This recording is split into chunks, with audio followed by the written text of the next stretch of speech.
Saudara-saudari, marilah kita mendengarkan renungan dengan judul Dimuliakanlah namamu, ya Tuhan, yang berdasarkan pada Injil Markus bab 7 ayat 6. Jawab Yesus kepada mereka, "Benarlah nubuat Yesaya tentang kamu, hai orang-orang munafik, sebab ada tertulis, bangsa ini memuliakan aku dengan bibirnya, padahal hatinya jauh daripadaku." Dalam nama Bapa dan Putra dan Roh Kudus. Amin. Saudara-saudari terkasih dalam nama Tuhan Yesus Kristus. Kutipan dari kitab Yesaya ini menjadi cara gereja perdana menjawab persoalan yang terjadi di dalam jemaat. Jemaat awal menghadapi persoalan yang sejak Yesus ada di antara mereka, mengemuka mana yang harus didahulukan, taat kepada perintah Allah atau mengikuti aturan manusia. Jemaat awal adalah orang-orang yang percaya kepada Yesus, tetapi bukan seluruhnya dari kalangan bukan Yahudi.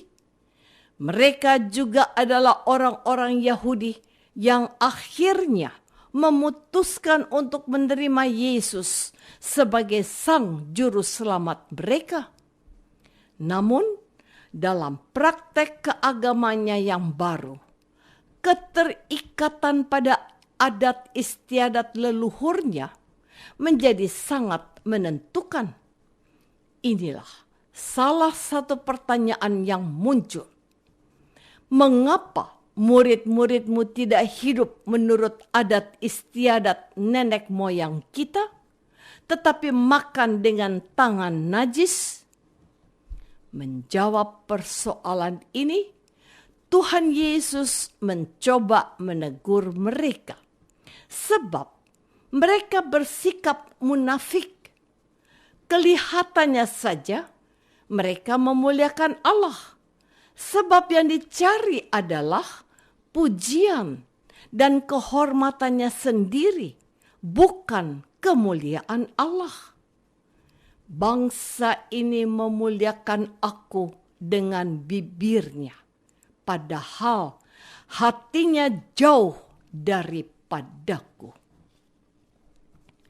Saudara-saudari terkasih, selanjutnya Tuhan Yesus menghentak mereka dengan teguran keras ini.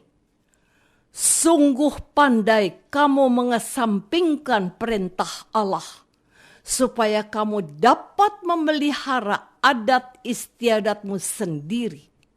Dengan demikian firman Allah kamu nyatakan tidak berlaku demi adat istiadat yang kamu ikuti itu."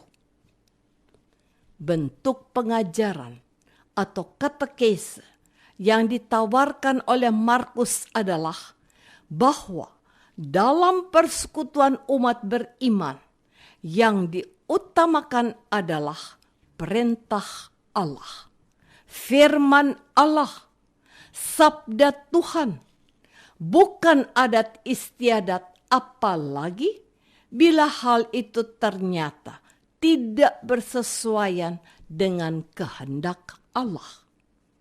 Karena Musa berkata, "Hormatilah ayahmu dan ibumu." Dan siapa yang mengutuki ayahnya atau ibunya harus mati. Tetapi kamu berkata, kalau seorang berkata kepada bapaknya atau ibunya, "Apa yang ada padaku yang dapat digunakan untuk pemeliharaanmu sudah digunakan untuk korban, yaitu persembahan kepada Allah," maka kamu tidak membiarkannya lagi berbuat sesuatu pun untuk bapaknya dan ibunya. Lalu kesimpulannya adalah, hormatilah ibu dan bapakmu. Tidak berlaku lagi karena jatah mereka sudah dialihkan untuk persembahan kepada Allah. Luar biasa pandainya orang ini membenarkan diri dan berusaha berkenan kepada Allah, sedangkan orang tuanya ditelantarkan. Saudara-saudari terkasih, kasus-kasus yang timbul dalam penghayatan iman umat perdana, bahkan sampai hari ini masih ada kalangan masyarakat Kristen, cara berpikir yang nampaknya suci dan baik ternyata telah menyesatkan mereka. Betapa tidak masuk akalnya dan betapa picik dan rendahnya cara berpikir yang memuliakan Allah yang tidak dilihatnya dan tidak mengasihi orang tua yang adalah Allah yang tampak di dunia ini.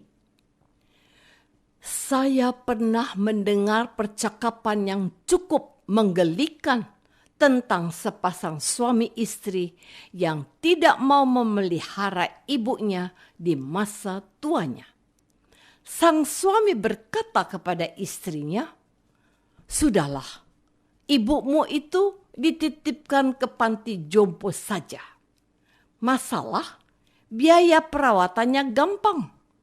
Aku akan bereskan." Tapi ini jawab istrinya, "Pak, itu kan mama aku. Mama yang sudah melahirkan dan merawat aku dari kecil. Kalau gak ada mama, kamu gak mungkin menikah sama aku. Aku gak setuju. Mama harus tetap tinggal bersama kita." Apa ujung dari percakapan itu? Tidak perlu saya teruskan. Karena mungkin akan menambah beban pikiran untuk beberapa orang di antara kita. Tiap-tiap orang bisa memiliki pandangannya sendiri tentang contoh yang baru saja kedepankan.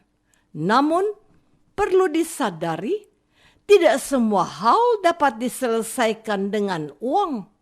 Meskipun untuk hidup nyaman dan tentram, kita butuh banyak uang. Sepakat ya? Apakah Anda juga sepakat dengan saya kalau saya katakan, sebagai orang Kristen, kita memuliakan Allah bukan hanya dengan berdoa dan bernyanyi, tetapi dengan mengasihi orang-orang yang dipercayakan Tuhan kepada kita. Mereka itu adalah saudara kita yang tidak beruntung dan tidak terkecuali orang tua yang sudah melahirkan kita. Ada yang keberatan? Saudara-saudari terkasih, sungguh menjadi suatu ironi dalam beriman kalau kita tidak bisa memahami apa yang dikehendaki oleh Tuhan kepada kita. Segala sesuatu yang engkau lakukan untuk salah seorang dari saudaraku yang paling hina ini, engkau telah melakukannya untuk aku. Penulis surat Yohanes menegaskan firman itu begini. Jikalau seorang berkata, "Aku mengasihi Allah," dan ia membenci saudaranya, maka ia adalah pendusta. Karena barang siapa tidak mengasihi saudaranya yang dilihatnya, tidak mungkin mengasihi Allah yang tidak dilihatnya. Dan perintah ini kita terima dari Dia. Barang siapa mengasihi Allah, ia harus juga mengasihi saudaranya. Itulah cara benar bahwa kita memuliakan Allah. Memuliakan Allah itu bukan soal makan dan minum yang sesuai dengan aturan adat atau tuntutan kesehatan. Bukan soal memuliakan dan berdoa kepada Tuhan supaya dilihat orang dan dianggap orang baik, orang saleh, atau orang suci. Memuliakan Allah itu adalah bukti nyata yang kita tunjukkan dalam tindakan kasih kepada sesama, sebab kulihat di wajahmu keagungan Tuhan. Kukasihi engkau dengan kasih Tuhan. Muliakanlah Allah dengan hidupmu, bukan dengan bibirmu.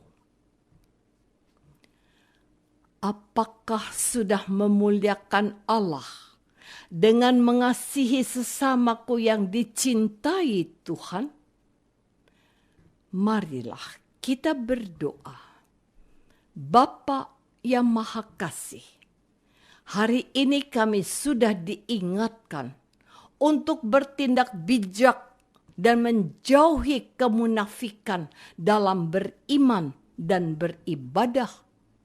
Bantulah kami untuk menaati perintah-Mu dengan mengasihi sesama kami, terutama yang berkebutuhan khusus, demi Kristus, Tuhan dan pengantara kami.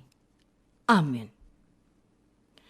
Semoga kita semua selalu dinaungi dan dibimbing oleh berkat Allah yang Maha Kuasa, Bapa dan Putra dan Roh Kudus.